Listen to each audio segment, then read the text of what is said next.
আপুনি যদি মীন পালন কৰি কম সময়তে অধিক লাভ কৰিব বিচাৰে তেন্তে এইটো মাছ আপোনাৰ বাবে সোণৰ সুযোগ। নোনাৰ টেংৰা মাছ। নমস্কাৰ বন্ধুসকল, আমাৰ ওচৰত এতিয়া উপলব্ধ আছে উন্নতমানৰ নোনাৰ টেংৰা মাছৰ স্বাস্থ্যৱান পোনা। এই মাছটো অসমৰ বজাৰত বহুত চাহিদা থকা মাছ। হোটেল, ৰেষ্টুৰেণ্ট আৰু বজাৰত নোনাৰ টেংৰা মাছৰ দাম সাধাৰণতে বহুত বেছি। অনুগ্ৰহ কৰি ভিডিঅ'টো এটা শ্বেয়াৰ কৰি ৰাখিব। কিয় পালন কৰিব লাগে এই নোনাৰ টেংৰা মাছ? এই মাছ খুব দ্ৰুত ডাঙৰ হয়, পানীত সহনশীলতা বেছি, খাদ্য খৰচ তুলনামূলক কম হয়, বজাৰত বিক্ৰীৰ বাবে মূল্য বহুত পোৱা যায়। ভিডিঅ'টো শ্বেয়াৰ কৰি দিব। পুখুৰী বা টেংকি ভালদৰে পৰিষ্কাৰ কৰিব, প্ৰটিনযুক্ত খাদ্য ফিছ ফিড দিব।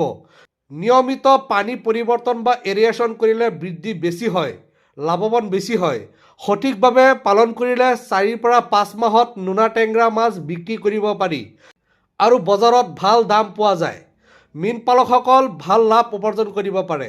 এতিয়া আমাৰ ওচৰত উপলব্ধ আছে শক্তিশালী আৰু স্বাস্থ্যৱান নোনা টেংৰা মাছৰ পোনা। ৱেষ্ট বেংগলৰ নোনা টেংৰা মাছৰ পোনা।